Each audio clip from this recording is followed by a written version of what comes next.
morning, welcome to Something Saturday. So I was figuring that I don't actually have to do my video, the beginning of the video, inside my craft room. I could actually do it outside my craft room, and that would be kind of nice because then we get a nice background instead of the dreadful background that I actually have in my craft room. So now it's getting a little bit sunny. Okay, anyway, I thought we would do something with vellum today, so I'm going to stop this because I'm getting obliterated out. Oh, goodness, now we're a bit wobbly. Okay, so now we're not being obliterated out by the sun. Last week I was doing these things here. I think it was last week anyway. If it wasn't, then apologies. But then I finished off this one, which didn't end up in last week's one because I've only just done it. And I actually used a little bit of vellum and I've embossed the bottom of it, and it looks so gorgeous that I thought, oh, I should really do a video on that. So I also have made this card up, and I have cut myself some bits of vellum. So the vellum comes in theory, I think it's A4. It's meant to be A4, only clearly it's not, because I cut mine up as I would normally cut up my A4 cardstock, and one of the pieces ended up slightly wider.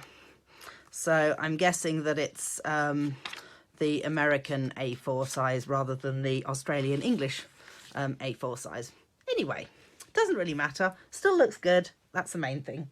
So, oh, and I have just realised that I didn't grab out these bits. So I thought I might use one of my new embossing folders, which is the gingham embossing folder.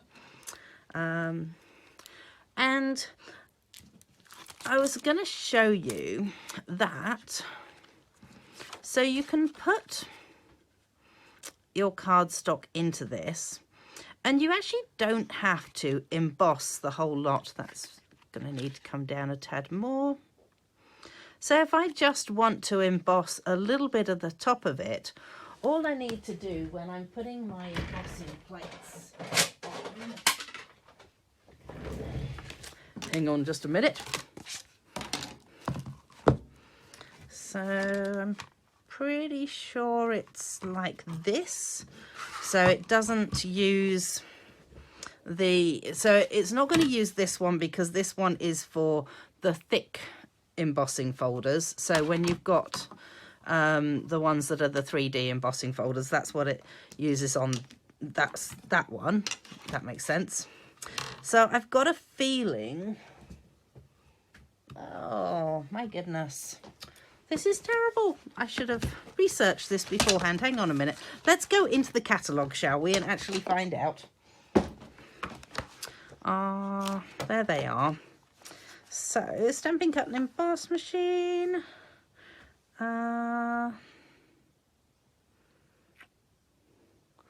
Okay, so what's that one? 5. Oh, that's a magnetic cutting plate, which isn't around anymore. Okay, number 4. I'm sure it's like this. So you would use your base plate, your thin adapter, and then just one of these plates to do this.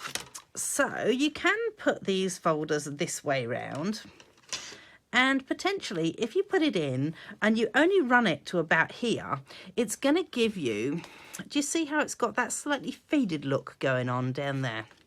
So I'm going to just run mine over to my cut and emboss machine. Excuse me for a sec.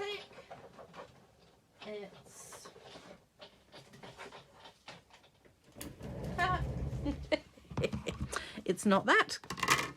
Let me try a different tack. Oh my goodness, you would have thought I'd got myself organised with this. I am so sorry. So we're going to try taking the middle one out and putting these two in.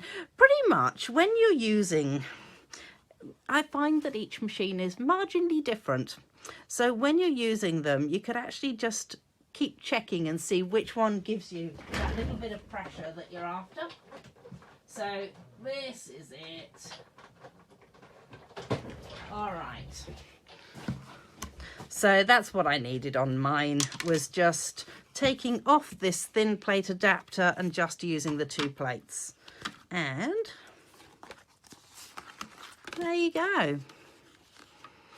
Which obviously shows up quite nicely on a dark coloured cardstock.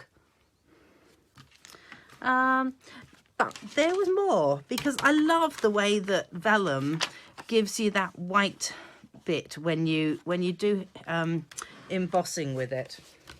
So let me just chuck those over there and that back down there. I was quite keen to actually try out this one with it as well at some point, so I may well have a go with that one in a bit.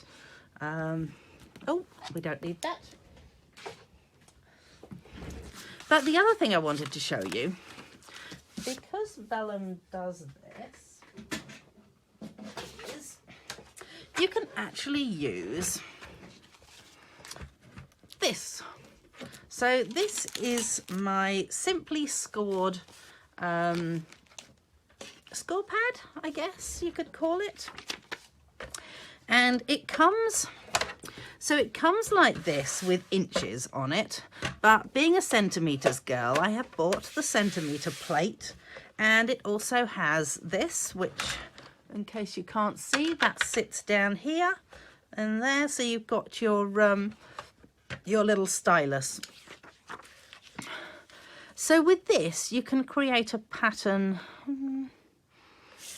You know what? I'm just tempted to actually cut this down. Give me a moment. I sort of plan all this out in my mind, and then clearly it doesn't actually work.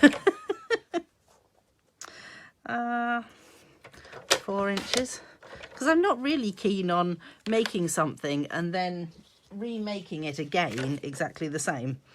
So 4 inches, 5 inches, so that's 6 inches. Let's go with... Let's take it down to 5.5 inches, shall we? That way we can score at 1/2 inch intervals, and I know I'm not going to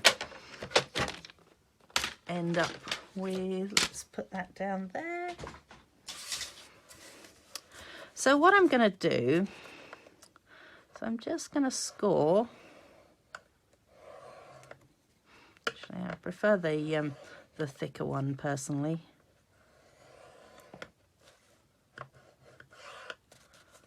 As you can see, I've actually just moved it slightly away from the edge just so that I can start on the... because if I push it right up against there, you'll see it doesn't actually give me the whole thing.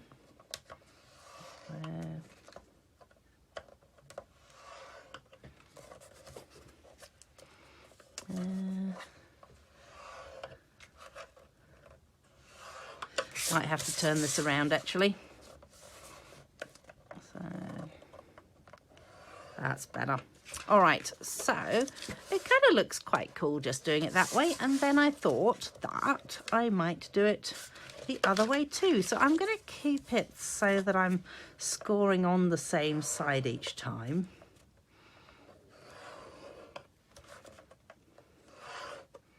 Oh.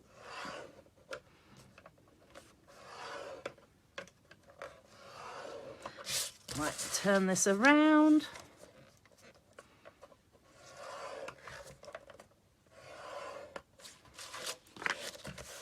There we go, little checked background, which again, if I find a piece of dark coloured cardstock, it does show up kind of nicely on that. And the cool thing is, if you've stamped something dark underneath it, potentially you can see through it. Does that, hopefully you can sort of see that. You can sort of vaguely see through that, but and even that shows up nicely. It's really cool stuff, Vellum. I like playing around with it and doing different things, and as I say, certainly with the embossing folders it really does look stunning. So that was just my little thought for today, to grab out some Vellum and have a little play around with it. So you can see that it looks same, slightly different maybe on each side. And go and check out my blog now and see what I actually end up doing with these. I won't do them now because I've got no idea what I'm going to do with them now, and I've got to take Josh to work in a minute. So And do feel free to come back next Saturday and check out what we're going to do next Saturday. Thanks for joining me. Okay, bye.